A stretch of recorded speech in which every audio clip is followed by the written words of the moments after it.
어떤 사건이든지 원인이 있고 또 결과가 있습니다. 그런데 종종 끔찍한 사건을 또 결과를 가져오는 그 일도 원인을 가만히 보면 아주 사소한 데에서부터 시작되는 것을 알 수 있습니다. 그리고 그런 일들의 이면을 보면 많은 경우 현장에 있어야 될 사람이 있어야 할 그 자리를 이탈했기 때문에 벌어진 일임을 알 수가 있습니다. 오늘 우리가 함께 읽었던 이 본문의 말씀이 바로 그와 같은 말씀이라고 생각합니다. 첫 번째 우리가 좀 생각하고 싶은 것은 있어야 할 자리에 있어야 한다는 겁니다. 하나님 마음에 합한 자였던 다윗이 범죄를 저질렀습니다. 지금 암몬과 전쟁이 벌어지고 있는 한가운데 있는데 다윗이 전쟁터에 있지 않고 왕궁에 홀로 남아 있었습니다. 늘 당시의 전쟁이 왕들이 최전선에 서서 진두지휘하는 그런 싸움이었는데 다윗이 그러지 않았습니다. 전쟁에 있을 때 그가 왕궁에 있다 보니 한가했고 여유가 있었고 또 오랫동안 늦은 시간까지 잠을 자다가 늦게 일어났습니다. 그리고 그때 다윗에게 어떤 사건이 벌어졌고 그것은 다윗의 생애와 그의 가문과 나라의 엄청난 사건으로 비화됐습니다.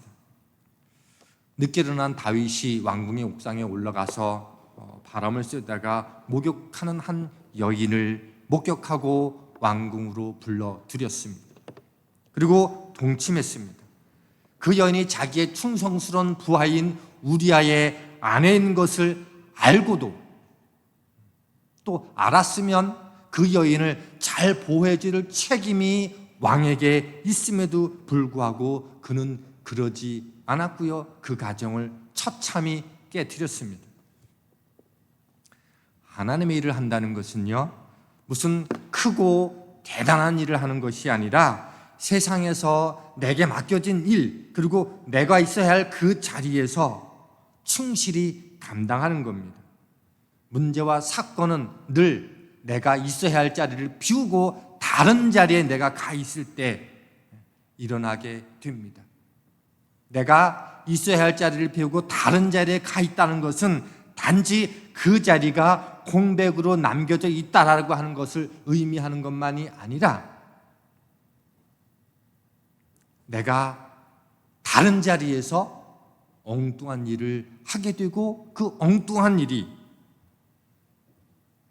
심각한 일로 비칠 수 있다는 겁니다. 그런 의미에서 오늘 우리가 생각할 첫 번째 이야기는 하나님 오늘 내게 주신 그 일터 믿음의 자리를 성실하게 지키라는 겁니다. 성실은요, 어떤 환경 속에서도 있어야 할 자리에 내가 머물러 있는 겁니다. 하나님은요, 일이 작아 보이지만 내가 꼭 필요한 그 자리, 그 시간, 그때를 귀하게 여기고 그리고 거기로부터 하나님의 일은 시작됨을 알려줍니다. 그러므로 큰 일의 첫걸음은 뭐다? 내가 있어야 할 자리를 지키는 겁니다. 두 번째 생각할 것은 일처리는 깔끔하게, 일처리를 하는 것을 보면 그 사람의 성격과 인품이 보입니다. 그러므로 하찮아 보이는 일이라도 깔끔하게 마무리해야 합니다. 그런데요, 죄악을 처리하는 그 일에 대해서도, 죄를 은폐하는 일에 대해서도 그것이 적용된다면 문제가 됩니다. 죄의 처리는요, 일 처리하는 것처럼 하면 안 됩니다. 죄를 일 처리하면 일처럼 깨끗하게 정리되지도 않고요, 완전 범죄처럼 흔적 없이 사라지지 않습니다. 이것을 잊고 마치 죄를 처리하는 것을 일을 처리하는 것처럼 하게 될 때 그 뒷감당은 감당할 수 없는 일이 되고요, 그리고 그것이 자신에게 엄청난 화로 돌아올 수 있습니다. 다윗 왕은 자기 왕의 지위로 밧세바를 궁으로 불러들여 동침했습니다. 그리고 얼마 후에 밧세바가 임신했다는 소식을 듣습니다. 당혹스러울 것이고 난감했을 겁니다. 왕으로서 남의 아내, 그것도 내 부하 장수의 아내와 이런 일이 있다는 것은 큰일인 거죠. 다윗은 당연히 잘 수습하고 싶었을 거예요. 은폐하고 싶었을 겁니다. 그러나 먼저는 하나님께 용서를 구하고 우리아에게 용서를 구하는 게 마땅했습니다. 물론 그렇게 되면 왕의 체면은 말이 아닐 것이고 그 백성들에게 받았던 신뢰와 존경은 한순간에 날아갈 수 있습니다. 그럼에도 불구하고 그게 깔끔한 방법입니다. 하지만 다윗은 내 허물이 드러나지 않고 백성들에게도 들키지 않고 은밀하고 깔끔하게 일이 정리되기를 원했어요. 그래서 했던 방법이 전쟁에 나가 있는 장수를 불러들여서 부인과 잠자리를 하게 했습니다. 그런데 실패했습니다. 언제나 정직이 최선의 방책입니다. 일의 전모가 드러나면 지탄받을 겁니다. 지위와 명예는 흔들리고 아예 박탈당할 수 있어요. 그래도 하나님 앞에서는 그게 바른 방식입니다. 드러내면 회복의 여지가 있지만 감출 경우엔 비참한 결과를 맞게 됩니다. 하나님 앞에서의 죄는 아무리 덮으려고 해도 덮어지지 않습니다. 만에 하나 사람은 모르고 지나간다 할지라도 하나님도 모르고 지나가는 법은 없기 때문에 그렇습니다. 의와 공평을 귀하게 여기시는 하나님께는요, 죄는 그냥 넘기시지 않습니다. 회개하고 자복하면 용서해 주시는 분이지만 죄가 지른 그 대가는 반드시 지불하게 하시기 때문입니다. 그런데 은폐한다? 그러면 하나님의 진노는 상상을 훨씬 더 뛰어넘을 수도 있습니다. 일처리는 다른 사람이 더 손을 대지 않도록 깔끔하게 처리해야 되지만 죄에 대한 처리는요, 빠른 시간 안에 하나님과 사람 앞에 회개함과 애통함으로 드러내고 용서를 빌어야 됩니다. 세 번째, 작은 죄조차도 경계해야 합니다. 형사재판에서 정황상 참작이 가능한 것은 몰라서 짓는 죄와 어쩔 수 없이 지어야 되는 죄는 참작이 됩니다. 근데 다윗은요, 한 번에 지은 죄로 지금까지 쌓은 모든 공덕이 다 무너졌습니다. 한 여인에 대한 호기심이, 욕망이 죄로 발전하게 됐고 그것을 은폐하기 위해서 한 장수를 죽이고 그리고 아무 일 없다는 듯이 미망인을 차지했습니다. 그 과정에서 한 장수를 죽이기 위해서 계획했던 그의 계획은 끔찍할 만큼 소름이 돋고 무섭고 정교했습니다. 자기 의대대로 되지 않자 우리아를 전쟁이 최고로 심각하게 벌어지는 그 전투 현장으로 보내게 하고 그리고는 모든 병사들을 하나씩 다 그 전투 현장에서 빼내서 혼자 싸우게 했습니다. 아무것도 모르는 우리아는 힘을 다해 싸우다가 장렬하게 전사했습니다. 이런 다윗을 법정에 세웠다면 아마 직무태만, 강간, 공모죄, 살인과 직권남용 등으로 법정 최고형이 선고될 겁니다. 하나님께서는 이런 다윗을 결코 그냥 두지 않으셨습니다. 후에 그가 회개하고 용서를 받았지만 그의 지은 죄에 대한 대가는 철저하게 받게 하셨습니다. 다윗의 죄와 밧세바 사이에서 난 아이를 7일 만에 거두어가셨습니다. 자식들 사이에서 아버지가 행한 일들이 계속적으로 반복이 됐어요. 형제들 간에 살인이 일어났고요. 그 아들조차도 반역을 일으키게 되었고 그리고 요압 장수에 의해서 처참하게 죽임을 당했습니다. 왜 이렇게 하셨을까요? 하나님은 작은 것이라도 죄에 대한 심각한 경계성을 갖고 있지 않으면 어떤 일이 일어나는지를 우리로 하여금 알게 하시기 위해서 이 다윗의 이야기를 아주 깊이 있게 기록해 놓으셨습니다. 우리는요 아주 약한 사람들입니다. 내 죄를 덮기 위해서 가장 잔인한 방법들을 얼마든지 서슴지 않게 행할 수 있는 사람들입니다. 골리앗과 싸우고 왕이 되어서 법궤를 모셔오면서 그렇게 하나님 앞에 춤추며 찬양했던 그 다윗이 오늘의 그 다윗이 맞는가라고 의심할 만큼 다윗이 죄를 저질렀습니다. 무슨 뜻입니까? 죄에 대해서 그 누구도 장담할 수 없다는 것입니다. 그래서 우리는 늘 매일 말씀을 묵상해내고 그분을 의지하고 그리고 성령님만 내 삶의 주인 되고 이끌어가도록 해야만 합니다. 인간이 아무리 선하다 할지라도 선했던 경험이 아무리 크다 할지라도 한순간에 깊은 죄의 구렁으로 빠질 수 있습니다. 네 번째 주제입니다. 나는 그에게로 가려니와 그는 내게로 돌아오지 아니하리라. 사무엘하 12장 1절 말씀을 보면 여호와께서 나단을 다윗에게 보내시니라고 말씀하시고 이 다윗의 죄악을 낱낱이 들추어 내셨습니다. 하나님께서 범죄한 다윗에게 나단을 보내심으로 회개할 기회를 주셨어요. 사람이 언제 회개하는가? 그것을 나단 선지자를 통해서 우리에게 말씀해 주고 있습니다. 하나님이 깨닫게 해주시는 나단의 은혜, 말씀이 우리에게 주어지는 그 은혜가 있어야지만 우리는 회개할 수 있습니다. 우리에게 최고의 나단은 뭘까요? 말씀 아닐까요? 성령님의 인도하심 아닙니까? 그래서 우리가 날마다 말씀을 묵상하면서 하나님이 보내시는 말씀을 들어야 됩니다. 묵상하는 그 말씀을 통해서 오늘도 나로 하여금 무엇을 깨닫게 하시는지 하나님은요 우리에게도 이런 은혜를 베풀어 주십니다.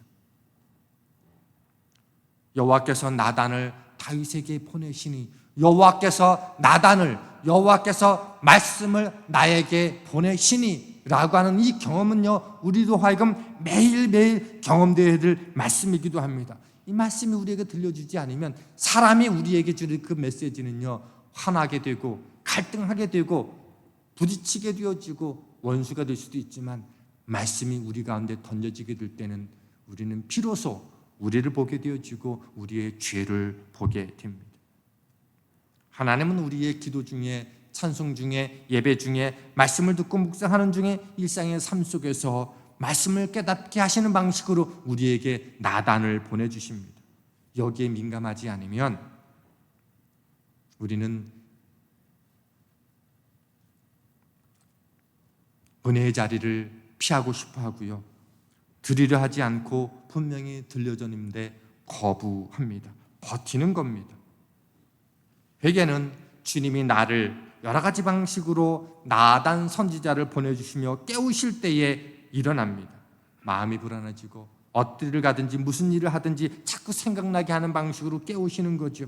그럴 때 우리는 하나님 앞에 나가야 됩니다. 사무엘하 12장 12절은 이렇게 말씀해 주고 있습니다. 너는 은밀히 행하였으나 나는 온 이스라엘 앞에서 백주의 이 일을 행하리라 하셨나이다 하니 하나님이 다윗을 책망하시면서 너와 네 자녀와 너의 가문에 어떤 일이 일어날 것인지 너는 은밀히 모르게 사람 모르게 했지만 나는 백주대라서 이 일들을 펼쳐 보일 거다라고 말씀하셨습니다. 나단 선지자가 다윗에게 와서 이렇게 말합니다. 왕이시여, 한 부자가 있었는데 자기 집에 그 손님이 왔는데 자기 집은 잡을 가축들이 되게 많은데 바로 옆집에 하나밖에 없는 가축을 뺏어서 손님을 대접했습니다. 하나님, 왕이 어떻게 하면 좋겠습니까? 라고 얘기했더니 나단이 이런 못된 것 당장 그를 죽이라 이렇게 이야기하죠.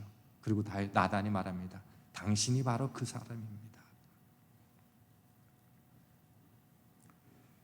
하나님은 나단 선지자를 통해서 다윗에게 책망의 말씀을 도전해주면서 내가 뿌린 대로 너의 가정과 가문에 동일한 일들이 일어나게 될 거다라고 말씀해 주셨어요. 나단의 하나님은 말씀으로 다윗을 그의 심장을 저격했습니다. 하나님은 다윗의 인생에서 많은 것을 가졌을 때, 이제 되었다 싶을 때 죄를 보게 하셨어요. 다윗이 소년 때 그 중심이 하나님께 있었던 아름다운 사람이었는데 믿음의 연륜이 깊어지고 더 이상 오를 자리가 없을 때까지 오른 그 시점에서 때가 묻었음을 우리에게 보여주고 있습니다. 그리고 다윗은 51편을 통해서 아주 하나님 앞에 참혹하게 참되게 눈물을 흘리며 회개하는 기도를 합니다. 그리고 그때 하나님은 다윗을 다시 만나 주셨어요. 우리가 언제 하나님을 깊이 있게 만날 수 있는가 하면 회개의 한복판에서 주님을 깊이 있게 만날 수 있습니다. 구원은요, 믿음으로 얻습니다. 그러나 죄로 인해 구원이 주시는 기쁨을 우리는 얼마든지 이룰 수 있습니다. 하나님 앞에 참된 회개를 할 때 구원의 감격을 다시 찾습니다. 그러므로 복음은 내 죄가 아무리 커도 은혜보다 더 크지 않다라고 하는 것을, 은혜가 더 크다라고 하는 것을 우리에게 알려줍니다. 그리고 오늘 본문 12장 15절은 다윗이 회개한 후에 어떤 일들이 있었는지를 보여줍니다. 우리아의 아내가 다윗에게 낳은 아이를 여호와께서 치심에 심히 앓는지라. 우리아는 죽었습니다. 다윗은 그 밧세바를 자기 부인 삼았습니다. 그리고 그와 동침해서 낳은 아이가 출생한 지 7일 만에 죽습니다. 태어나자마자 심히 앓아요. 그리고 다윗은 내가 죄를 지었으니 내가 죽어도 괜찮으니 나에게 심판하시고 이 아이는 살려달라고 밤새도록 금식하며 기도했습니다. 근데 결국 아이는 죽었습니다.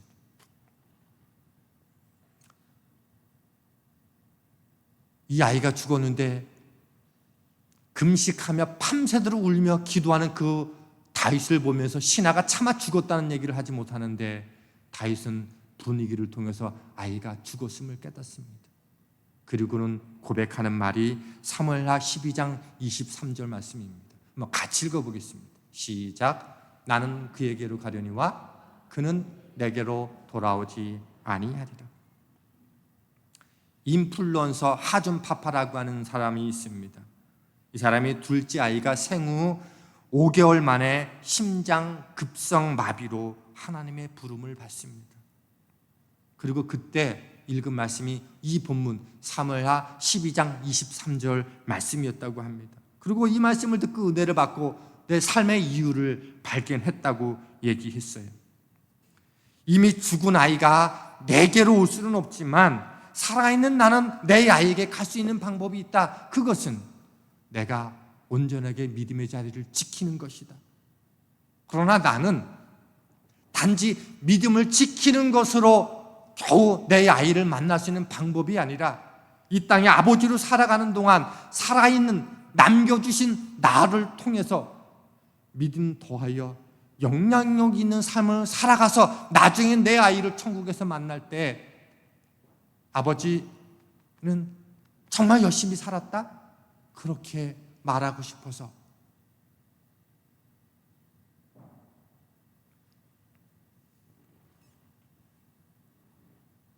열심히 살려고 다짐한다. 그래서 지금도 기회만 되어지면 영향력 있는 삶이 무엇인지 그리고 이웃을 돕고 나누는 일에 최선을 다하고자 한다고 세바시 세상을 바꾸는 15분간의 시간이라는 그 프로그램에 나와서 그런 고백을 했습니다.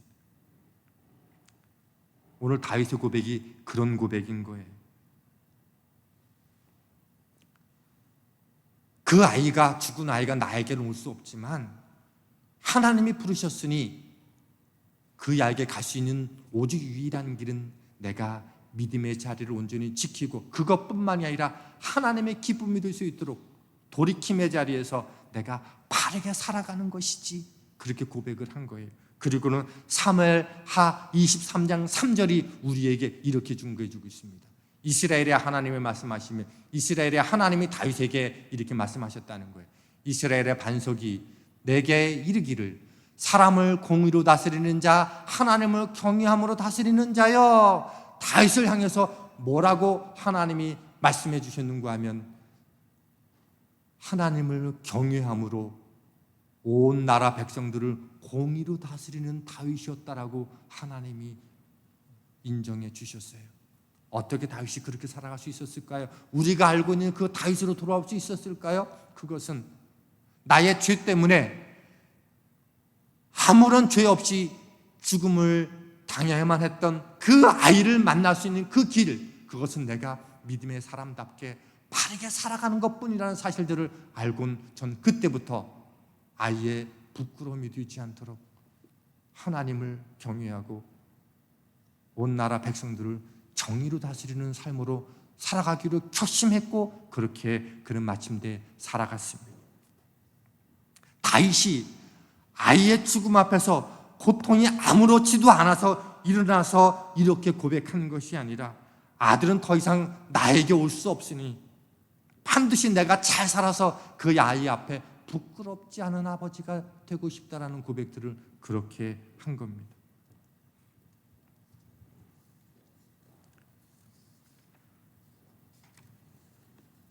저는 이 말씀을 이렇게 바꿔봤습니다.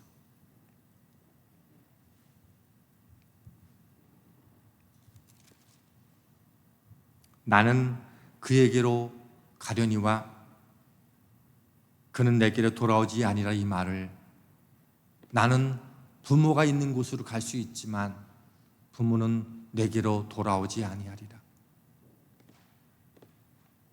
제가 어느 날 이 세상을 떠난 뒤에 제 아이들이 부모님을 만나기 위해서, 부모가 내가 사는 이 땅으로 돌아올 수는 없지만 나는 부모님이 계신 천국으로 갈 수는 있어. 그 길은 내가 믿음을 잘 감당하고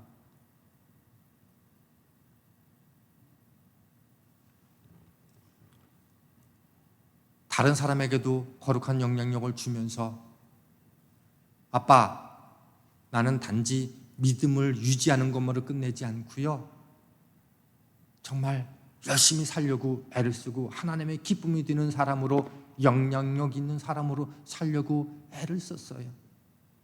그리고 천국에서 그렇게 만날 수 있기를 상상해 봤습니다. 걱정은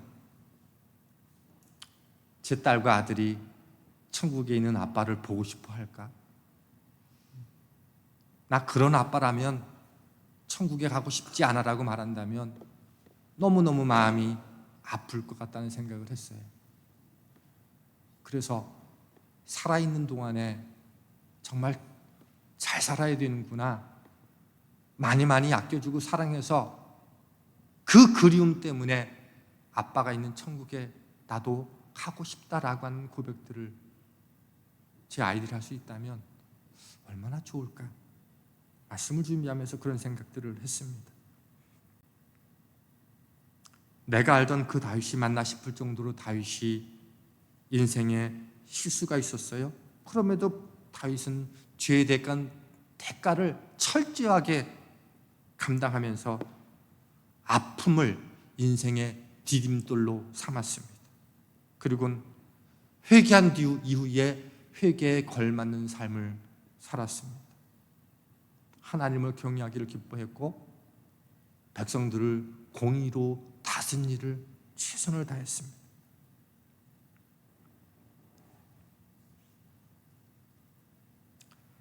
아이의 죽음 앞에서 결심한 대로 그는 그렇게 살았어요. 전 이게 이 땅을 살아가는 모든 아버지들의 고백이 됐으면 좋겠고, 그런 아버지의 고백 앞에서 지켜보는 자녀들의 삶의 고백이 됐으면 좋겠다라는 생각을 해보게 됐습니다. 부모의 부르심 앞에 나는 부모가 있는 곳으로 갈 수 없지만, 갈 수 있지만 부모는 내게 돌아오지 아니라, 이 거꾸로 하면 더 의미가 있을 것 같아요. 부모는 이제 내게로 돌아오지 않지만 나는 부모가 있는 곳으로 갈 수 있다.